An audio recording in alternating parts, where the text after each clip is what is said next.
I'm now recording. Hey. Now recording. So, yay, I'm recording. So when we left off at the end of that introductory part of our session, Ajax and Wirren had boldly walked into the guild house and demanded to meet with the guild master. While that was going on, Palamon apparently vanished. And we're not sure where Palamon was. So I'm gonna rewind reality just briefly. Have that ability. Palamon, when Yes. you were standing at the crossroads, looking to the west, where there was apparently some sort of block party going on, based on the hooting and the hollering and the music and whatnot. And then there was that other path going to the north. Ajax and Wirren, the assassin and thief portion of our heroic trio, they went north. I guess I went south. Well, you can't go south. You'd be walking into the border wall there, so you'd be west. Oh, okay. So we're going to split the party because we can cover more ground that way. Come on, gang. That seems fair to me, right? I'm actually used to that. So what I'm going to do is I'm getting out another mechanical device, and I have my timer set, right? It's a little bit of a glare there, but my timer, and I'm going to set it for 5 minutes, and I'm going to jump back and forth from group to group at 5-minute intervals, right? This is a DM pro tip. For those of you that, like when the party splits up, no, if the party wants to split up, let them do it, whatever, right? If nothing else, depending on the system you're playing, you get more experience making up characters. It just proves how great of a DM you are if you can act like you meant for it to happen. No, I'm awesome. That's right. So anyways, Wirren and Ajax head north. As we saw in the last video, they eventually end up at the lobby of the Guildmaster's house, talking not to the first clerk, but to the second clerk, having audience with the Guildmaster. And meanwhile, Palamon continues to wander west. Past on his left, which would be his south, past the, what would appear to be guest houses of some sort. To his north, what are a couple of trading posts and provisioner stores kinds of places. He walks past also on his left, unless he turns around and starts walking backwards, another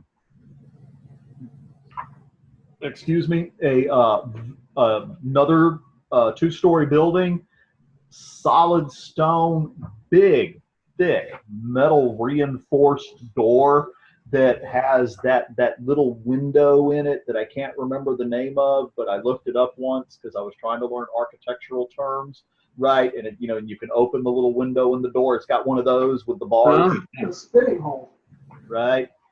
That's sure. Okay. Past that. And again, everywhere you go, the rooftop guards are ubiquitous. Ooh. Ubiquitous. And then Palamon finds himself in a square. Right? Well, it's not really a square. It's more of an irregular polygon, but that's what they call it, as you will come to find out. Kind of in the middle of this square is a large gushing fountain, and there are small booths set up around. People are selling goods. They're selling foods. There's a kind of the tavern doors have been thrown wide open. There are kegs that have been tapped. Minstrels are playing music. Jugglers are juggler. Fire breathers are breathing fire. It's a lot like the Renaissance Festival, only the people's costumes are authentic. Right? The time and the place, right? Yeah. And people aren't running around speaking with ridiculous English accents. right? I have no idea what you're talking about. Trying to get you to buy overpriced turkey legs. So what do you do, Palamon? I guess I'll join the festivity. All right, doing what? Well, obviously, I'll first head to the kegs of beer. Outstanding. All right, you walk over to the kegs of beer, and there are the obligatory stoutly buxom wenches. There's a lot of soldiers milling around as well. You're guessing they're off duty because they're drinking. Who knows? And the one of the wenches says, "Oh, what can I get for you, my lord?" Like a pint of your finest ale. It comes in pints. I'm so sorry. Try not to do that again. Of course, my lord. Of course, a pint of our finest ale. And she, pours it out, tilts the glass and everything, right, keeping the head down to a minimum, slides it across to you, but she's still holding it, right? Oh. And before she lets go, she says, 5 silver pieces. I have 1 gold piece. Well, that will cover this. 1 gold piece is more than 5 silver pieces, sir. And she holds out her other hand while she's still holding the ale. Do you put the gold in her hand? Right, I forgot I'm supposed to narrate. Yes, I put the... Yeah, because we're not in the same room, Christopher. All right. And she takes it, she looks at it, and she drops it down into her shirt, and she slides you the beer, and she says, "Thank you, my lord. You are so generous." You're welcome. She turns to the next customer. Meanwhile, in the guild See, it's like watching the old Justice League Super Friends cartoon, right? I can't do a Ted Knight voice, right? But meanwhile, at the guild house, yeah, the kid in the uncomfortable livery outfit comes back, and he leans over and he whispers to clerk number 2, and she whispers back. And then she looks up at you and she says, "Sir, the guildmaster is not aware of a meeting. To what does this pertain?" Well, madam, what may I ask your name? Oh, yes, you may. Judith. Sir. Judith. Yes. Well, Judith, you have to understand, we're here on the sensitive assignment, and this gentleman with me is, he's a very important individual that the minister will want to speak with. It's very important that I make this arrangement happen between the two of them. And I kind of whisper to her, "He's going to fire me if I can't make this happen." Oh dear, my lord. That's so sad. That's so sad. Let me get you to wait here a moment longer, and I will see if I can impress on the guildmaster the urgency of your situation. Thank you, Judith. You're special. And she turns back to the livery, to the messenger boy, repeats the same process. Kid, boom, out of there like a shot. While y'all are sending in there, there's people coming and going. A couple of the guards have walked by y'all, like passing by, just keeping an eye on things. Don't say anything. They don't do anything. But you definitely know you're being watched. You're also pretty sure some of the merchants over in the bar area are talking about you. Probably because they're hushed tones, and then when you look over, they... He's right. Like one's like right by you, just... Yeah, how about that weather, right? Things like that.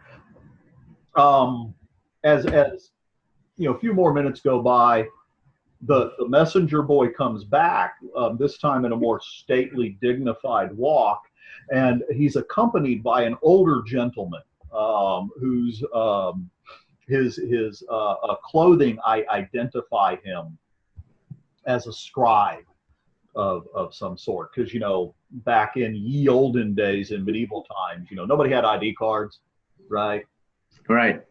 So when the town guard pulled you over, one of the you identified people by their style of dress. So he's wearing the robes that identify. He's got scribe shoes, ink stained fingers, scribe hat. Whatever that would look like. I don't know. A paper and pen. Right. with spaces that he can put quills in it. That's good. I just made that up. Right. I'm a genius.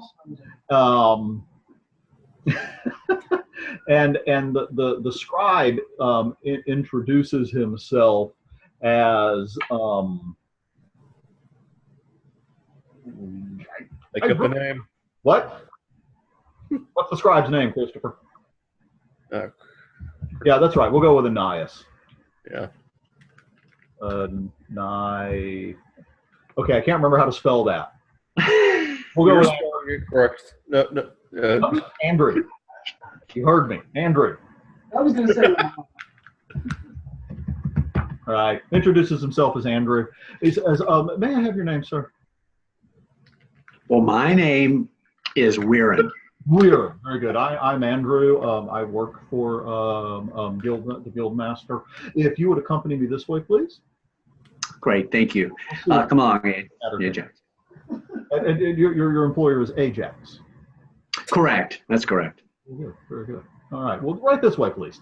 And he takes you kind of underneath. You have the double stairs that we're going up. I have to remember to keep my hand gesture small. Okay. The screen, it restrains me. I'm used to just, right? Because can't see that. I digress. Yeah. He takes you kind of underneath and around one of the stairs, and there's a door there, right? And he raps on the door. It opens up. There's a couple of guards in the hallway on the other side that have opened the door. At this time, you cannot help but notice that another guard has filed in behind y'all, right, as well. And as you walk into the hall, we end up back at the Fountain Square. Just paid a gold piece for a 5 silver piece tankard. Actually, it's really good ale. It's really good ale. So it's not Bud Light? No, it is not. Definitely not Bud Light. It's a lot like Shiner. I can do product placement. Anyways, where was I? Oh, yeah, she just kind of assumed that your change was actually her tip, obviously, right? So looking around, you notice not too far away, there are a bunch of, rough and tumble frontierman type guys, because that's where you are. You're out in the frontier, right? So these frontier guys, one of them is standing. They've taken a big wooden table and they stood it on end, right? So it's not on its legs, it's on end, right? And they stood it on end, and one of the guys is standing in front of the table, with his hands out, right? Kind of like, the Leonardo da Vinci naked guy, right? Man is the measure of all things, right? Picture, only he's not naked. Okay. He's standing there like that. And another guy has a hand axe, and he takes it and he wheels back and he throws it, and it just boom, right next to the guy's head, right? And everybody cheers, and you see the money changing hands, right? And then the guy gets up off from the table, and he walks over to the guy that threw the hand axe, and they, slap hands. And the other guy stands up against the table. Guy takes the hand axe. You see people making bets, right? And he takes the hand axe and he throws it, and it snips off the end of 2 of the guy's fingers. Right? Blood everywhere. He drops to his knees. Money's exchanging hands. Apparently, some people lost on that throw. Especially the guy that was the new victim. And then a little guy, short guy, kind of roly-poly, wearing brightly colored clothes, steps forward, and he's like, all right, who's up next? Who's up next? This guy's obviously out. I don't think he's going to want to participate anymore. And he catches your eye. You standing there with your armor and your weapons and everything. And he goes like, you fine sir, you look like you beat up for a good game of don't get hit with the axe. What do you say? We're in an Ajax are clapping right now. Oh, yes. They're not Yes, even I doing am. no clapping for you. It's amazing. What do you think, Palamon? So other people are like, yeah, come on, woo! Yeah, sure. I'll go up. All right, outstanding. So you go up. The guy that threw the axe that took off the fingers, right? You walk over and he holds out his hand. He says, Hugo. Okay. That's all you do. He's like, Hugo. Well, anyways, you want to go first? Might as well. All right, up to the table. All right, and he's walking Right, to but the I table. can't Right. spread out because I'm huge. So. Yeah, and so stand, right? Now the way this works is we bet, right? And if I don't hit you, we get a part of the I didn't hit you pot, right? But if I hit you, we're out our money. So you got some coin you can stake on this. I mean, it doesn't have to be a lot, but we got to get you in the pot. Well, that's good because I don't have a lot on me. Well, yeah, no, that's fine, right? None of us are wealthy guys here. Well, I have 2 pieces of gold in my purse here. Oh, That is all I have. you're gonna give me both? Why not? Wow, man, big spender, and he's what? 2 gold. Everyone's like 2 gold. Some people are. What's the worst that can happen? What? What's the worst that can happen? You could get hit in the forehead with an axe. Oh, yeah, yeah. Right? And money's exchanging hands and stuff, and he's got you there, right? And Hugo walks back to his position, right? As he does, he snatches up a tankard of ale and chugs it down real quick, to steady his aim.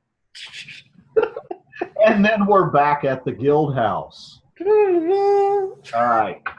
So, y'all are led by Andrew the scribe, accompanied by 2 guards. One of them stays at the door after they shut the door again, and he takes you into a meeting room. Based on what you've seen from the layout of the building, the meeting room is in between the stairs, underneath the wraparound balcony. Right, is where it would be. And goes into the meeting. There's the table, chairs, papers all over the place. Old, used quills, bottles of ink and stuff. He says, please have a seat. Would you care for something to eat or drink? No, we're here and our yeah, quite urgent actually. Okay, well, very good, very good. Judith informs me that Ajax, your employer, has pressing business with the Guildmaster. Unfortunately, the Guildmaster is in a meeting right now with the captain of the guard and cannot be disturbed under any circumstances. But I am his authorized representative in these situations, and my ears are his, metaphorically. Okay. Do you have anything you want to say, or you let me? I'm gonna whisper. I'm gonna whisper in Ajax's ear, basically asking him whether he wants me to, if he has a plan, and then he wants to whisper back, or if he wants me to kind of keep this ball rolling. I didn't think we would get this far. Oh no, because we don't.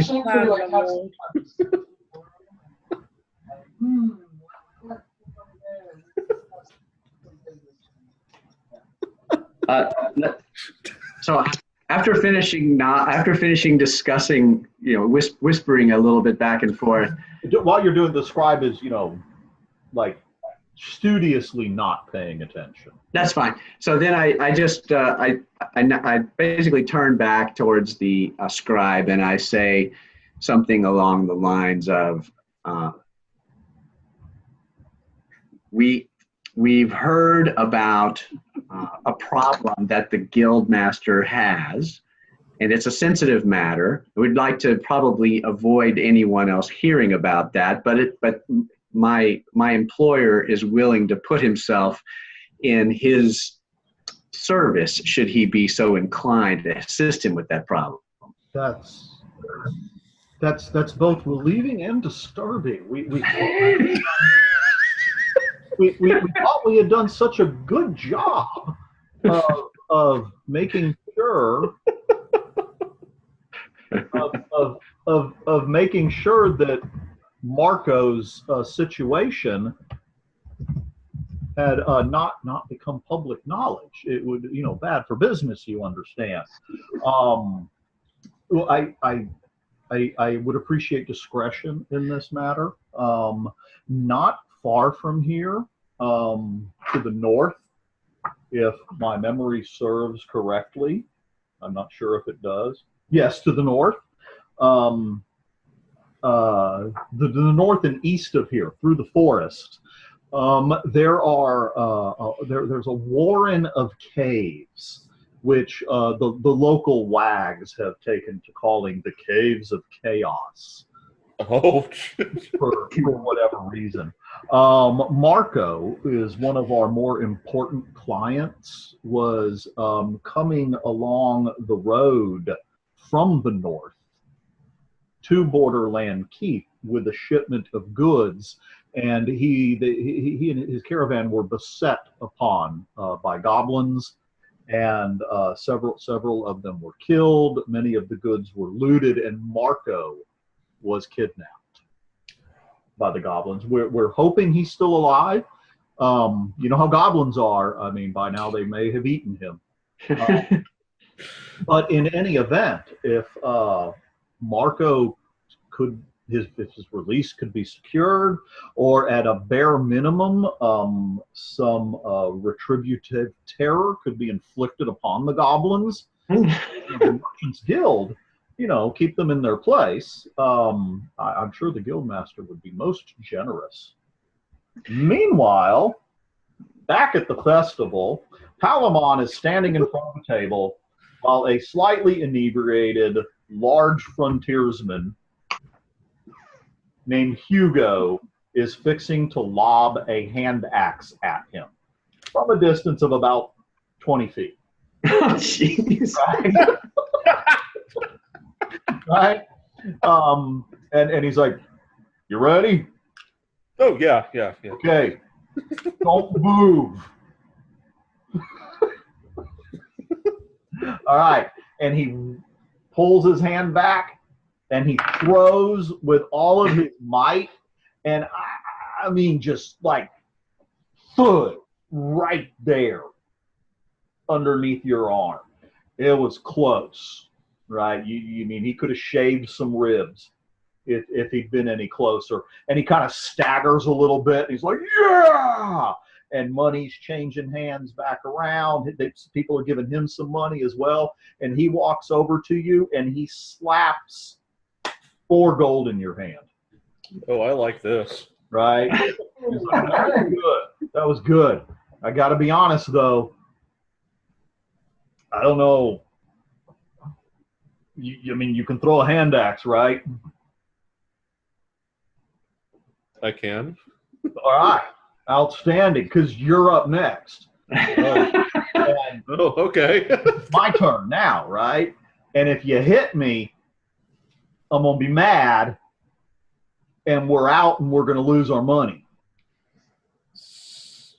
So in game terms, what would I have to roll to make sure I don't hit him? Okay. Since I saw you roll something to randomly determine that. Okay. Oh, I just got notification that we're counting down our last 10 minutes. Okay. So on that note, where was I? Oh, yes. So what you're going to need to do is you're going to have to make an attack roll right? You're going to have to make an attack roll. And what you don't want to do is not hit at least AC 10. So in other words, I have to roll a crappy die. Right. Well, no, you have to roll well, right? Okay, so did you fill out your 2 hit numbers on your character sheet? Yes, to hit AC 10 Right. for me, since I used the Thaco, I believe is a roll of 8 on the die total. Okay. That sounds right. I don't know. You got my book. I'll take your word. Well, I can hand this to you. I mean, I have the character. No, that's whatever. No, that disrupts the illusion that we're all in separate places. Video can't know this is 4 people in 2 different rooms in 2 different houses, right? I mean, now, sorry. that's just in California, so that's kind of cool. But Yeah. you know, so I'm going to take your. Okay, so what you're going to do is you're going to roll a die. Does your character have a strength bonus? Yes, he gets You're a. fighter, right? Fighters get to add their strength bonuses to attack rolls and damage. I assume that's bad for this case. Right. Well, no, it's good. It's good. That's good. Well, unless he hits. So, Well, yeah. Okay, so you're gonna roll. You're gonna roll a 20-sided die, and let me know what armor class you hit.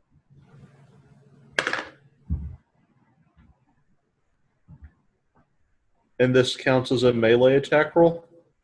Ranged attack. I hit AC 8. Okay, so you hit the table and not him. Right? See how that works? Yeah. Right? You So how hit much? 8 on the descending armor class, right? Yes. Okay, just checking. If you did AC 8 on the ascending, that would have been bad. Okay, yeah, so boom, boom, right next to him on the table, right? Yeah, good job. You know, there's lots of fist bumping. He picks you up in a big bear hug, right? More money exchanges hands. How much did you bet that time? I guess I should have asked you that before you knew whether or not you were going to succeed. Can I just make up any amount of? Let it ride. 100. You only have so much money, Bubba, right? Well, after the last bet, I had 4 gold pieces on my person, so Yeah. I guess since I bet it all last time, I would have done the same this time. Yeah, let it ride. Okay, cool. Yeah, and the little guy with the fancy clothes and everything, he's walking over to you, and he's like, dude, bend over here for a minute. Meanwhile, back in the Guild House. So does that mean I now have 8 Way gold too big pieces? there, Christopher, by the way. It's a cliffhanger. Yeah, the cliffhanger, right? Right, which was that character on that kids show, Cliffhanger. Cliffhanger. Anyway, So listen, Marco, or Andrew. I can appreciate the sensitivity of this matter, and my employer is more than willing to assist, but we're going to need a retainer of sorts. oh, of course. That does not seem completely unreasonable. What were you thinking about? Well, in light of the nature of Marco's dilemma and his value to the guild, I was thinking 10% of what he brought in last year, and then we'll take 10% of that as a retainer. Mm-hmm. All right. That might be a bit much. I'm not sure if I can authorize that amount of money. But what I can do is this. I can secure you lodgings in one of our more private quarters while you're here. That's definitely better than staying at the Travelers Inn. It's lice and thief infested place. Not the type of place that you would want to stay, I'm sure. And we can extend you a line of credit with the provisioner and the general store of 50 gold pieces each. And if you were to actually retrieve Marco, dead or alive, I mean, we would like to be able to bury him appropriately. We would prefer him alive, though, if at all possible. There would be additional remuneration, and in this case, I do not think that 10% of the value of what his last shipment would have been is unreasonable. Marco was coming in here with somewhere on the order of probably 1,000 gold pieces worth of trade goods and things like that. We could certainly offer up 100 for Marco's return, as well as a bounty of a gold piece per head for any goblin that you manage. All out his heads. Oh, we gotta get a wagon. Sounds fantastic. We'll take that as well as dinner tonight and a few of your finest wenches. Of course. We'll get right on that. All right, so that's 100 gold pieces for Marco. What did I say the retainer was? 50 gold pieces each? And provisions, right? For provisions, yeah. Provision credit or whatever. Yeah. And then 1 gold piece per goblin. Hopefully there's a lot of goblins. Yeah. One really big one, right?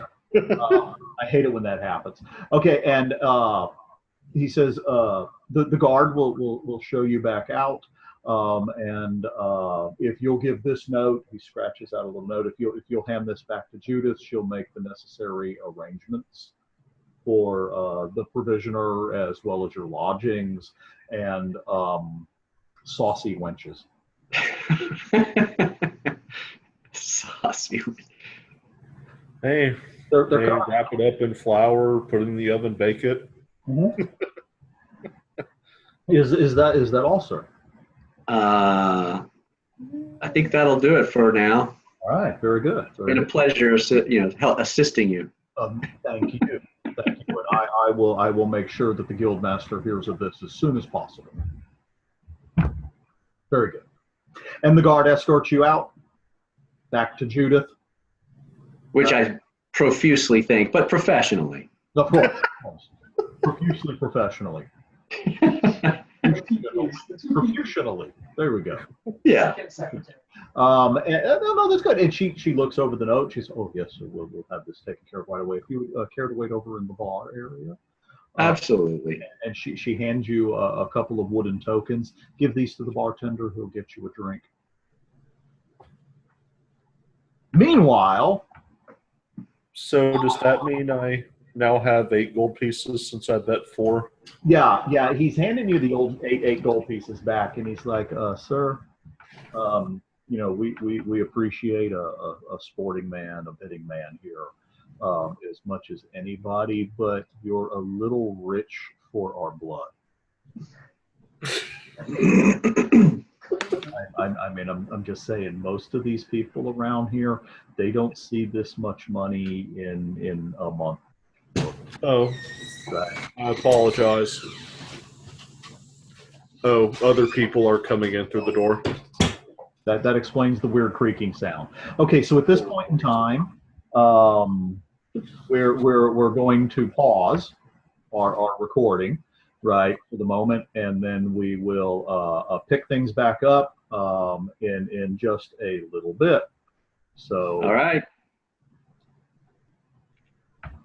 Might want to copy and paste that. Nah. All right.